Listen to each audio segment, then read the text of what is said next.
Bab 781, semua ini. Itu semua bohong. Untungnya, kemampuan Luke belum matang pada saat itu, dan elementari telekinesis jauh lebih kuat daripada penetrasi elementari. Sebagian besar hanya digunakan untuk memukul mundur, bukan memusnahkan. Gold Nugget beruntung tidak terbunuh. Tentu saja, setelah sistem menilai pemusnahan dasar dan itu menjadi kemampuan resmi, kendali Luke terhadapnya meningkat secara signifikan. Paling-paling, dia akan mengeluarkannya sesekali untuk memukul kepala anjing agar tidak terlalu nakal. Gold Nugget praktis kebal terhadap serangan fisik, dan bahkan elementari telekinesis hanya bisa membuatnya terbang. Tetapi melawan pemusnahan dasar, kepala anjing itu sama pengecutnya dengan serangga di hadapan insektisida. Dengan kata-katanya sendiri, pemusnahan dasar memiliki efek mematikan yang menghancurkan. Itu juga karena kepengecutannya sehingga Luke memiliki lebih banyak dugaan tentang efek pemusnahan dasar. Menghadapi Wind Demon yang jelas-jelas kebal terhadap serangan fisik, bersama dengan 3 orang lainnya yang mungkin juga Demon, Luke masih berani melangkah maju karena dia memiliki Elementary Annihilation. Hasil tes untuk Elementary Annihilation sendiri sangat aneh. Wind Demon kebetulan menjadi subjek tes yang ideal. Berkat Wind Demon, Blue Skin tidak dibunuh oleh Luke sejak awal. Berubah menjadi angin dan terbang dengan kecepatan yang menakjubkan, Wind Demon jelas merupakan lawan yang paling tidak disukai Luke.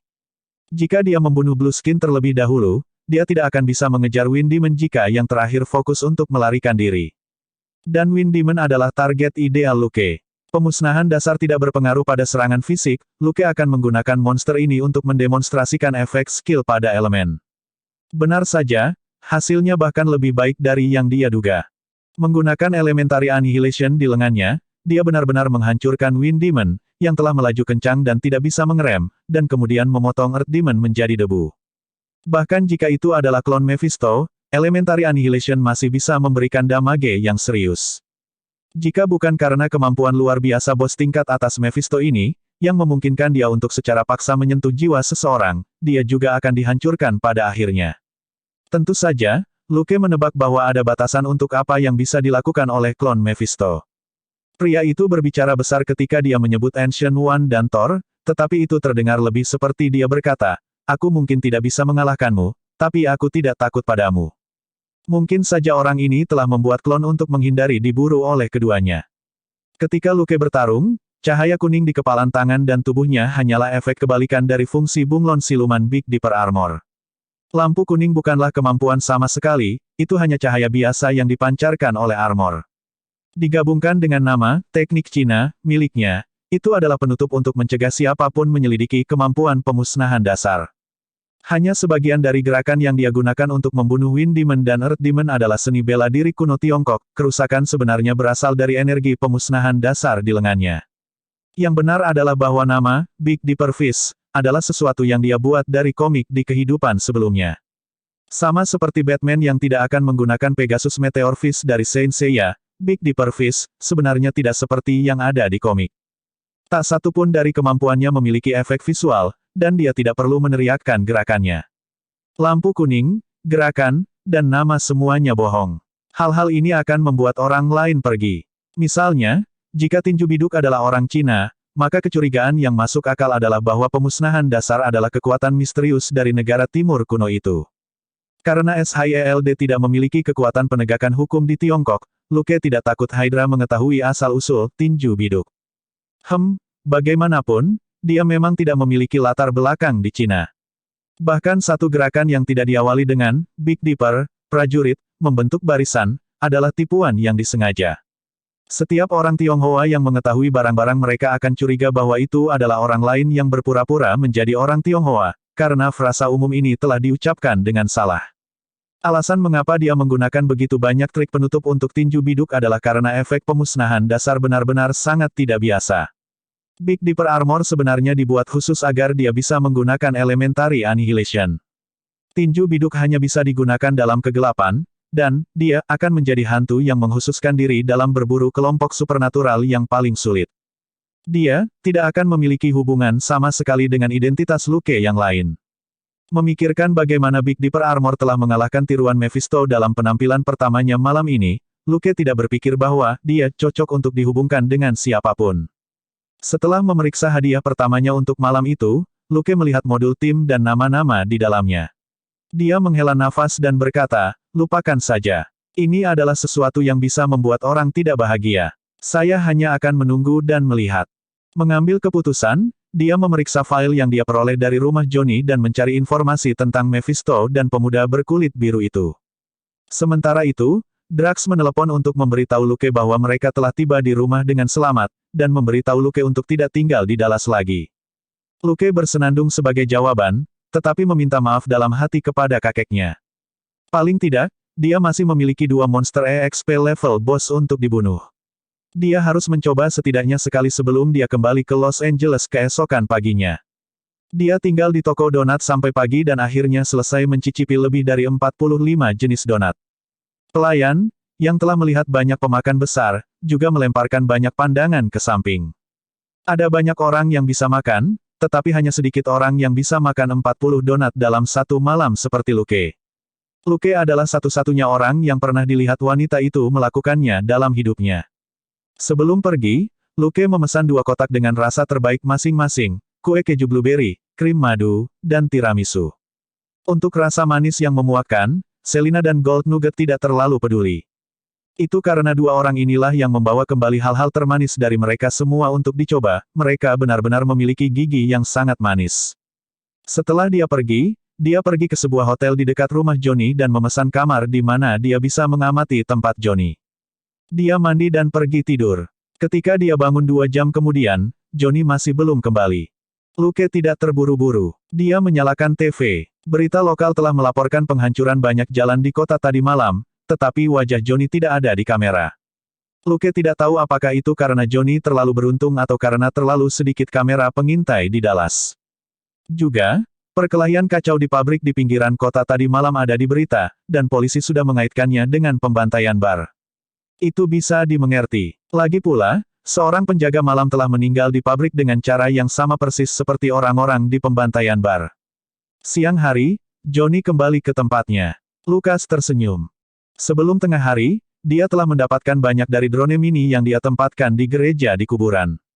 Jika percakapan antara lelaki tua itu dan Johnny benar, Luke memiliki gambaran kasar mengapa semua ini terjadi. Ini termasuk latar belakang Mephisto, Ghost Rider, dan Blueskin, serta apa yang mereka inginkan. Tentu, ini sangat menguntungkan dalam membantu Luke merencanakan operasinya. Bukan lagi masalah memutuskan siapa yang harus hidup atau mati. Bab 782, Pria Tangguh atau. Dari percakapan antara lelaki tua itu dan Johnny, Luke tahu bahwa Johnny bukanlah penunggang hantu pertama, dia hanya yang paling baru. Dan Ghost Rider memiliki ciri khusus, yaitu dia biasanya hanya muncul di malam hari. Johnny hanyalah manusia di siang hari, dan tidak memiliki kekuatan menakutkan Ghost Rider. Dengan kata lain, Luke tidak ada hubungannya di siang hari. Dia meregangkan tubuh dan turun ke bawah untuk makan siang. Jalan di bawah ini ramai dengan aktivitas. Ada petugas polisi, ilmuwan forensik, petugas pemadam kebakaran, reporter, dan penonton. Tiba-tiba, dia melihat orang yang dikenalnya. Dia tidak tinggi, memiliki ketebalan yang lebar, dan berpakaian sedikit eksentrik. Dia adalah wanita yang telah diselamatkan Ghost Rider dari perampokan di bawah jembatan tadi malam. Dia sedikit gemuk dan tidak terlihat terlalu tua. Dia sedang diwawancarai oleh seorang reporter wanita tentang penyelamatannya tadi malam. Aku tidak akan pernah melupakan dia. Dia tinggi dan sedikit kurus, benar, dia memiliki tengkorak untuk wajahnya, yang terbakar. Mendengar itu, bibir reporter wanita dan juru kamera berkedut, tetapi mereka masih dengan patuh bertanya, terbakar. Gadis gemuk itu mengangguk. Iya, seperti, puff. Dia menunjuk kepalanya dengan kedua tangan, dan mensimulasikan suara api saat dia menunjukkan bahwa api itu memang tidak kecil. Apinya sebesar ini. Juga, meskipun agak aneh untuk mengatakan ini, saya pikir itu terlihat sangat trendy. Itu cocok untuknya, dan dia sangat tampan. Reporter wanita itu masih cukup tenang setelah mendengar itu. Lagi pula, dia ada di depan kamera, dan dia hanya bisa berusaha untuk tidak tersenyum terlalu lebar atau tertawa terbahak-bahak. Kedengarannya, tidak bisa dipercaya. Wajah juru kamera berkedut. Gadis gemuk itu sepertinya tidak memiliki selera pakaian yang tinggi. Seperti yang diharapkan, dia hanya seorang anak kecil, namun dia mengarang cerita yang begitu kikuk untuk menipu orang. Reporter wanita dengan tegas menghentikan wawancara. Ini Roxanne Simpson, melapor di tempat kejadian. Dia berterima kasih pada gadis gemuk itu lagi dan pergi. Kameramen membuat lensa tetap fokus pada gadis gemuk itu. Dia merasa bahwa materi lucu seperti itu dapat disimpan meskipun tidak ditayangkan. Itu pasti akan membuatnya dalam suasana hati yang baik setiap kali dia mengeluarkannya untuk dilihat. Gadis gemuk itu menatap reporter wanita yang sedang berjalan pergi, dan kemudian ke juru kamera yang masih merekamnya. Dia ragu-ragu sejenak sebelum dia melambai. Berpikir sejenak, dia menyilangkan tangannya di depan dadanya dan mencoba membuat pose yang keren. Kameramen tidak bisa menahan tawa. Luke merasa geli. Hanya karena dia sedikit lebih berat dan tidak berpakaian konvensional, dia terlihat kekanak-kanakan. Gadis ini sedikit konyol dan imut. Dia pindah, hanya untuk melihat Johnny dan reporter wanita bersama. Tapi itu tidak terlihat seperti wawancara, tapi seperti pasangan yang bertengkar. Menarik, apakah pacar Ghost Rider ini? Dia duduk di toko sandwich tua yang masih buka untuk bisnis meskipun jendelanya pecah, dan memesan banyak makanan dan minuman. Menunjuk kursi yang sudah dibersihkan di sebelah jendela pecah yang menghadap ke jalan, Luke bertanya, bolehkah saya duduk di sana? Tentu, jika menurutmu itu tidak terlalu dingin. Bos tidak akan keberatan. Dia tidak tahu apakah perusahaan asuransinya akan mampu menutupi kerugiannya, jadi dia harus bekerja lebih keras untuk mempertahankan bisnisnya. Luke mendengarkan percakapan antara polisi dan ilmuwan forensik di luar saat dia duduk di kursi alfresco, ini di angin yang hangat. Dengan cara ini, dia menunggu matahari terbenam. Namun, sebelum Johnny berubah, seorang wanita tiba di rumah Johnny. Wanita ini adalah keturunan Latin. Dia adalah tipe favorit, dengan bibir montok dan lebar, dan tubuh melengkung. Luke tidak hanya melihat wanita ini di berita, dia juga mewawancarai gadis gemuk sore itu. Dia adalah pembawa acara TV terkenal, Roxanne Simpson. Kemudian, dia bertengkar dengan Johnny di jalan sebelumnya, dan mereka berpisah dengan cara yang buruk. Apakah dia benar-benar pacar Ghost Rider? Luke bertanya-tanya. Berbahaya bagi siapapun untuk menjadi pacarnya. Bahkan jika Luke baru saja membunuh tiruan Mephisto, orang-orang seperti tim 4 pemuda berkulit biru dan penjahat lainnya masih akan mengejar Ghost Rider. Jika mereka tidak bisa mengalahkan Ghost Rider, mereka mungkin akan menyerang pacarnya, yang tidak diragukan lagi merupakan rencana yang bagus. Melibatkan orang yang dicintai adalah trik penjahat standar. Melihat video pengawasan saat pria dan wanita itu semakin dekat saat mereka berbicara, Luke bertanya-tanya apakah dia harus menghentikan pengawasan. Apa yang dia minati adalah kecerdasan tentang Ghost Rider, bukan kehidupan cinta pria itu. Mengingat keterampilannya yang canggih dengan drone-nya, dia bisa menonton reality show gratis sebanyak yang dia inginkan, dia sama sekali tidak tertarik dengan ini. Tetapi pada saat itu, Johnny mendorong Roxanne dan menolak pengakuan kecantikan itu. Lucas terkejut. Apakah pria ini pria yang tangguh? Sesaat kemudian, di hadapan kegigihan Roxanne, Johnny akhirnya memberitahunya bahwa dia adalah Ghost Rider. Lucas segera menggelengkan kepalanya. Johnny, kamu benar-benar penunggang hantu baru. Bagaimana Anda bisa mengatakan hal seperti itu padanya? Roxanne sama sekali tidak mempercayainya. Dia merasa itu bohong. Dia memeluk Johnny dengan erat dan menangis. Kamu pembohong? Apakah kamu ingin menyelinap lagi seperti yang kamu lakukan saat itu? Anda mengatakan bahwa Anda tiba-tiba kehilangan ingatan dan bertindak seperti orang asing. Anda mengendarai sepeda Anda, tetapi mengapa Anda tidak melupakan sepeda motor Anda yang berharga saat itu? Petik 2. Lucas terkejut. Hei, Johnny, kamu bukan orang yang tangguh, kamu. Dia membuat kesimpulan sederhana, Johnny melupakan kekasihnya ketika dia kehilangan ingatannya, tetapi dia tidak melupakan sepeda motornya yang berharga. Dengan demikian, sang kekasih tidak bisa dibandingkan dengan motornya. Dia menghela nafas, lalu ekspresinya berubah ketika dia membuka video pengawasan lainnya. Setan kulit dan air biru telah muncul dan sedang dalam perjalanan ke atas. Sementara pria bodoh dan wanita marah terjerat, Blueskin tiba-tiba muncul di belakang Johnny dan meraih lehernya. Roxanne, yang memegang tangan Johnny, terlempar ke sofa. Dia melihat situasi di depannya dengan ngeri. Dia hendak berteriak, tetapi iblis air yang basah mencengkram lehernya dan menghentikannya dari berteriak. Hati hitam. Johnny berteriak kaget dan marah. Blackheart berkulit biru menyeringai mengerikan. Kejutan, penunggang hantu. Johnny berjuang, dan asap keluar dari tubuhnya sebelum berubah menjadi api yang mengamuk saat dia berubah lebih cepat daripada putaran pertama. Tapi Blackheart berada di atas angin kali ini. Ketika Johnny berubah, dia menghancurkannya ke tanah, dan kabut biru menyebar dari tangannya untuk menutupi kepala Ghost Rider. Kau hanya sampah. Saya tidak tahu mengapa ayah saya begitu bias, kata Blackheart. Jika dia memberiku kekuatan ini, rencanaku sudah selesai sejak lama. Bab 783, Petugas Polisi yang Luar Biasa. Api di Ghost Rider terkikis di bawah kabut biru Blackheart dan berubah menjadi biru hitam sebelum tiba-tiba menghilang.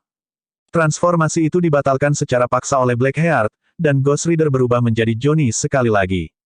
Luke sudah bangun dan diam-diam muncul di luar kamar Johnny. Dia tidak bisa membiarkan mereka membunuh Ghost Rider, penolong gratis ini, dengan begitu mudah. Blackheart menatap Johnny. Sekarang, kamu harus mendengarkanku, atau pacarmu akan mati. Johnny mengertakkan gigi dan tidak mengatakan apa-apa. Blackheart berkata, temukan kontrak San Venganza dan berikan padaku, dan aku akan melepaskan pacarmu. Johnny masih tidak mengatakan apa-apa. Dia hanya menatap Blackheart dengan keras kepala di matanya. Sambil tersenyum, Blackheart menoleh dan memberi isyarat pada setan air, yang mengangkat leher Roxane. Roxane segera mulai tercekik saat dia menendang kakinya di udara. Dia tidak bisa menahan diri untuk tidak menatap Johnny. Johnny panik. Sialan, katakan padanya untuk berhenti. Blackheart mengangguk, dan Water Demon menurunkan Roxane, tangannya masih melingkari lehernya. Blackheart mengulurkan tangan dan menepuk wajah Johnny 2 kali. Itu benar, anjing kecil. Cepat dan mulai bekerja, atau pacarmu akan terus menderita. Saat dia berbicara, dia menendang Johnny pergi dan melambai ke Water Demon sebelum mereka pergi bersama Roxane. Johnny terengah-engah di sudut untuk waktu yang lama sebelum akhirnya pulih. Dia berjuang untuk bangun, tetapi sebelum dia bisa mengetahui apa yang sedang terjadi, sirene berbunyi. Sesaat kemudian, sekelompok polisi bergegas ke atas dan menangkap Johnny. Johnny Blaze, Anda ditahan karena dicurigai melakukan banyak pembunuhan. Semua yang Anda katakan sekarang dapat digunakan sebagai bukti.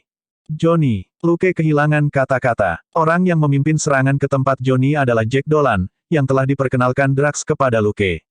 Dia adalah pengawas divisi kejahatan utama Dallas, dan pangkatnya hampir sama dengan Dustin. Tidak aneh baginya untuk menangkap Johnny. Bagaimanapun, Jack bertanggung jawab untuk menyelidiki pembantaian bar.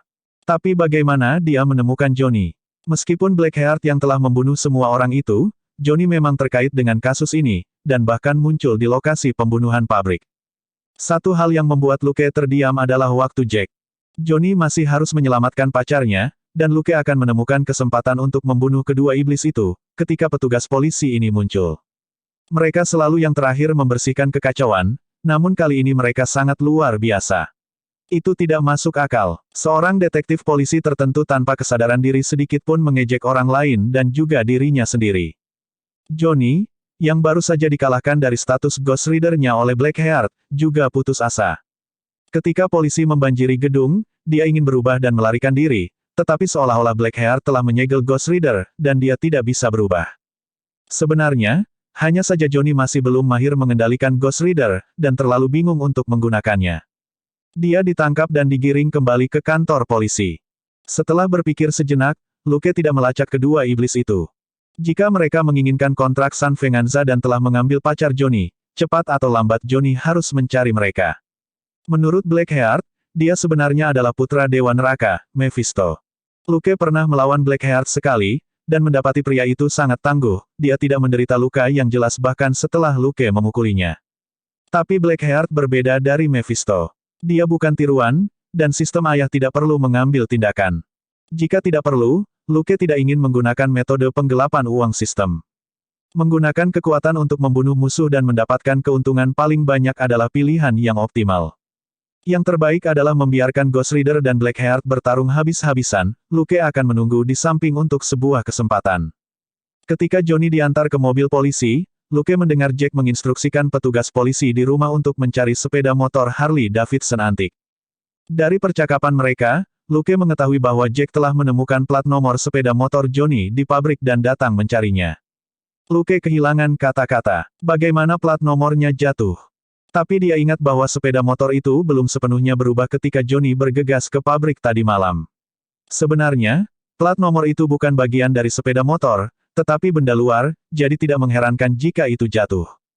Jack Dolan berhubungan dengan kenalan Drax, dan Luke tidak punya pilihan selain menelepon Jack seperti yang diperintahkan Drax. Jika Jack tidak menemukan apapun, dia tidak akan bertemu dengan Blackheart, dan tidak akan berada dalam bahaya. Luke tidak perlu melakukan panggilan ini. Tapi sekarang setelah Jack menemukan Johnny, dia mungkin tiba-tiba kehilangan nyawanya. Blackheart bahkan menculik pacar Johnny dan menyuruhnya mencari kontrak. Luke tidak mengira Blackheart akan sesabar itu. Saat pikiran itu melintas di benak Luke, panggilannya dengan Jack berakhir dalam waktu kurang dari 2 menit. Meletakkan ponselnya, dia menghela nafas. Aku sudah melakukan bagianku untuk mengingatkanmu. Jika Anda terus menyelidiki ini, itu adalah nasib buruk Anda sendiri jika Anda akhirnya mati. Petik 2. Dari nada bicara Jack, dia tahu bahwa pria itu tidak menerima sarannya. Pengingat ini tidak berguna. Luke menelepon murni untuk memenuhi instruksi kakeknya. Jack tidak mendengarkan. Jika dia benar-benar ingin mati, itu adalah pilihannya. Di sisi lain, di departemen kepolisian, Jack meletakkan teleponnya dengan sedih dan bergumam pada dirinya sendiri, "Kamu hanya seorang anak kecil. Anda begitu penuh dengan diri sendiri setelah hanya menjadi detektif selama beberapa hari, dan Anda masih mencoba mengajari saya cara menyelesaikan sebuah kasus. Setiap detektif di bawah saya lebih baik dari Anda. Siapa yang Anda katakan bukan seorang pembunuh, dan Anda ingin saya melepaskannya? Apakah Anda pikir Anda seorang detektif yang hebat?" Setelah beberapa ejekan, Jack melupakan Luke, anak tidak penting itu, dan kembali ke ruang interogasi untuk terus menekan Johnny. Berdasarkan petunjuk yang mereka miliki, Johnny adalah tersangka besar. Tentu saja Jack harus membuat terobosan. Juga, jika dia mengirim stuntman selebriti ini ke penjara, resume Jack akan terlihat lebih menarik. Ini lebih menggoda daripada menyerahkan kasus ini ke beberapa divisi 17 FBI. Apa yang Jack tidak tahu adalah bahwa Johnny bukan lagi seorang stuntman selebriti biasa. Sejak tadi malam, dia memiliki identitas lain, Ghost Rider. Johnny tahu betul bahwa Blackheart lah yang telah membunuh orang-orang itu. Hanya orang gila yang berani disalahkan atas pembantaian Blackheart. Itu hampir 20 nyawa. Jika Johnny mengakui dia pembunuhnya, dia mungkin harus menjauh dari Amerika selama sisa hidupnya. Tidak lama kemudian, pengacara Johnny datang. Sebagai stuntman terkenal di Amerika, Johnny cukup kaya. Sepeda motor vintage dan custom di rumahnya sendiri bernilai lebih dari $1 juta. Tidak sulit baginya untuk menemukan pengacara. Menghadapi pengacara Johnny, sulit bagi Jack untuk terus menginterogasinya. Pada akhirnya, dia memutuskan untuk mengulur waktu. Baiklah, itu saja untuk hari ini. Edward, bawa bintang ini ke pusat penahanan sementara dan atur kamar yang bagus untuknya. Ada nada yang berarti dalam suara Jack ketika dia mengatakan itu. Bab 784, Kemenangan dalam Genggaman Polisi dan Gila, Penjahat Pengadilan Maut. Pengacara itu segera berkata, "Saya ingin segera menyelamatkan klien saya." Jack bangkit dan pergi. Dia tersangka dalam beberapa pembunuhan, dia tidak memenuhi syarat untuk jaminan. Jika Anda memiliki kemampuan, minta direktur memberi saya perintah. Jika tidak, lakukan sesukamu. Pengacara itu tidak berdaya. Dia bisa mencegah polisi memeras pernyataan yang tidak menyenangkan dari Johnny, tapi dia tidak bisa mengeluarkan Johnny. Pembantaian bar kali ini terlalu besar, dan sekitar 20 orang telah tewas. Itu bukan sesuatu yang bisa ditangani dengan santai, bahkan seorang pengacara besar muncul tidak bisa menghadapinya. Jack pergi ke ruang tunggu dan menuang secangkir kopi untuk dirinya sendiri. Segera, wakilnya, Edward, kembali. Jack bertanya, "Bagaimana?" Edward terkekeh. "Aku menguncinya di ruangan besar." Bintang besar itu tampak ketakutan. Jack mengerucutkan bibirnya. Dia cukup berani untuk melakukan aksi, tapi itu tidak berarti dia tidak akan takut pada itu. Edward bertanya, "Apakah kita perlu mengawasinya?" Jack berkata, "Tidak perlu. Biarkan dia menikmati sepanjang malam dulu. Ini tidak akan efektif jika periodenya tidak cukup lama. Dia tidak akan bisa terus menjadi keras kepala besok setelah itu menyiksanya cukup lama." Petik 2. Jack dan Edward sama-sama tampak yakin akan hal ini. Tidak jauh dari situ, di sebuah restoran cepat saji 24 jam di luar kantor polisi, Luke menggigit bibirnya dan menyesap kopinya dengan santai. Tidak ada hal buruk yang akan terjadi, kan? Dia telah mengirim drone mini ke departemen kepolisian sebelumnya untuk memantau ruang interogasi. Dia tidak khawatir tentang Johnny, tetapi khawatir Ghost Rider akan tiba-tiba muncul dan menggunakan tatapan penans, yang bisa menilai jiwa, pada Jack dan petugas polisi lainnya. Hanya sedikit petugas polisi di Amerika yang berani menepuk dada mereka dan mengatakan bahwa mereka tidak pernah melakukan hal buruk. Jack tidak terkecuali. Mengunci Johnny di sel tahanan besar sudah sangat kotor. Tapi tak seorang pun di divisi kejahatan besar sebersih itu. Luke telah memancing tersangka ke dalam perangkap sebelumnya dengan senjata yang bukan miliknya, jadi dia tidak punya hak untuk mengutuk Jack. Melihat para hooligan mengelilingi Johnny, Luke merenung sejenak, tetapi tidak mengambil tindakan. Sebagian besar penjahat ini telah melakukan segala macam kejahatan dan tidak bertobat, itu tidak dibenarkan jika mereka mati. Johnny melakukan yang terbaik untuk menahan pukulan itu, berharap mereka akan menyerah padanya. Dia tidak takut dipukuli oleh para penjahat ini, perasaan seperti tulangnya akan hancur setelah jatuh dari aksi terbang bukanlah hal baru baginya. Yang dia takutkan adalah Ghost Rider di dalam dirinya tiba-tiba muncul. Ada kamera pengintai di ruang tahanan, begitu Ghost Rider keluar, bukankah semuanya akan ditangkap dengan jelas? Jadi, ketika dia memasuki departemen kepolisian, dia segera mencari pengacara untuk mengeluarkannya. Betapa menyenangkannya jika dia berubah di departemen kepolisian. Sayangnya, perlawanan Johnny sia-sia. Praktis tidak ada hooligan ini yang baik. Hanya seorang anak yang lebih tua yang mencoba menghentikan mereka, tetapi salah satu penjahat menamparkan wajahnya. Penjahat itu menyeringai jahat saat dia memukuli Johnny, yang jatuh ke lantai. Dia bahkan berteriak dengan liar, "Saya bertaruh $100 bahwa Anda akan memerciki jus otak dalam aksi terakhir Anda, tetapi Anda baik-baik saja. Aku kehilangan banyak uang karenamu. Aku akan mengalahkan otakmu hari ini." Bibir Lukas berkedut. Ini hanya meminta untuk mati. Melayani Anda dengan benar karena tidak beruntung. Anda benar-benar ingin mengalahkan otak Ghost Rider. Mengesampingkan semuanya, apakah Ghost Rider memiliki materi otak di tengkoraknya? Itulah pertanyaannya. Tetapi para hooligan ini jelas tidak memiliki kesempatan untuk memverifikasi spekulasi ini. Dikelilingi oleh sekelompok orang, Johnny, yang ditekan ke lantai dan dipukuli, tiba-tiba berteriak. Namun, itu tidak lagi terdengar seperti manusia, melainkan raungan Ghost Rider yang aneh dan menakutkan. Api meledak. Bang! Para hooligan terhempas. Ghost Rider, yang diselimuti api, tiba-tiba berdiri dan meraung. Melihat itu, Luke mengangkat bahu dan mengemasi barang-barangnya. Dia meninggalkan restoran cepat saji dan naik ke sepeda motor Triumph-nya di gang samping. Di sisi lain, Jack dan Edward berada di garasi bawah tanah departemen kepolisian. Mengemudikan mobil menuju pintu keluar, Edward bertanya, "Kapan aku menjemputmu besok pagi?" Jack berkata, "Jam 9. Tidak terlalu dini, biarkan Bintang menderita sedikit. Akan lebih mudah untuk menginterogasinya kalau begitu." Petik 2. Edward tersenyum. Pria itu pasti sedang bersenang-senang sekarang. Jack tersenyum. Kalau begitu kita hanya bisa mengucapkan selamat malam padanya. Mari kita kembali dan beristirahat dengan baik. Petik 2. Saat mereka berbicara, mobil melaju keluar dari pintu keluar. Tiba-tiba, ada suara gemuruh dari garasi bawah tanah. Jack mengerutkan kening. Suara apa itu? Itu tidak terdengar seperti mobil polisi atau sepeda patroli. Kedengarannya seperti mesin, tetapi juga seperti ledakan. Edward hendak mengatakan sesuatu, ketika suara itu dengan cepat mendekati mereka dan sebuah benda aneh berkobar dengan api keluar dari dalam garasi. Mereka baru saja melihat dengan kasar benda di kaca spion ketika benda itu terbang keluar dari belakang mobil mereka dan melompati mereka. Saat mendarat, pipa knalpot tiba-tiba mengeluarkan suara keras. Bang! Di dalam mobil, Jack dan Edward berteriak ketakutan sambil menutupi wajah mereka dengan tangan. Retakan. Kaca anti peluru di kaca depan tertutup lapisan debu hitam yang tampak seperti dasar pot. Hal ini tampak sangat senang dengan dirinya sendiri dan bahkan menggoyangkan ujung ekornya yang tampan.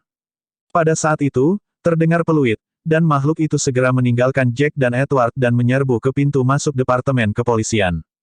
Jack dan Edward merangkak keluar dari mobil, masih memegang senjata mereka saat mereka melihat ke arah di mana monster itu pergi.